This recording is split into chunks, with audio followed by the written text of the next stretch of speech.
For shipwrecked treasure hunters, it's a game of patience and persistence, and being in the right spot at the right time. Deep down on the bottom of the Baltic Sea near Sweden, a team of salvage experts may have hit the jackpot. The trouble is, so far, this bounty can't be explained. Peter Lindberg has been in the business for almost 20 years. This vintage champagne hauled from a century-old wreck, one of his sweetest successes. Until, that is, the commercial diver stumbled upon an incredible find. We had been out for 9 days, and well, we were quite tired, and we were on our way home, but we made a final run with the sonar fish, and suddenly this thing turned up, and well, my first reaction was to tell the guys that, hey, we have a UFO here on the bottom. Sonar readings show it's about 60 metres across, or the size of a jumbo jet, and it's not on its own down there. The Ocean Explorer team also found another smaller disc-shaped object nearby. Both show a rigid tail or drag marks more than 400 metres long. Their size and distinctive shape are generating some peculiar theories. Could this be the Star Wars Millennium Falcon, a plug to an inner world, or a marine version of Stonehenge? There has been discussions about Russian warships that were around, that they built in the end of the 1800s, but they are smaller, only about 30 meters across, and they weren't in the Baltic as well.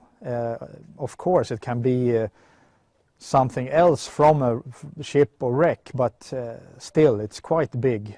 Yeah, you have the disturbances from the waves. The head of archaeology at Sweden's Maritime Museums says this type of imaging, called a side-scan sonar, doesn't always reflect what's actually on the sea floor. Varying temperature and wave conditions can result in anomalies on the images. But the intriguing dimensions of this picture are capturing his attention. It's definitely something, at least. I'm not sure that you will see very much when you go down. If it's a more natural geological formation, it might be that it's hard to see. The sediments in the area are very loose. The side-scan sonar tool sometimes goes down a little bit in soft sediments. But I'm excited. It's going to be interesting to see what it is. Andreas Olsson, who doesn't agree with treasure hunting and selling historical artefacts for profit, says the Baltic offers ideal conditions for preservation, with low salinity and no wood-boring organisms.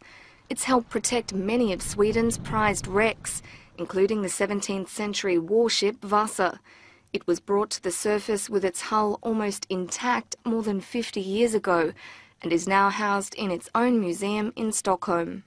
Right now, we know about approximately about 20,000 objects, mostly shipwrecks, in the Baltic Sea, a total. But I think we have at least 100,000. There's a lot of areas we haven't really seen anything, and many shipwrecks are also hidden under the seabed.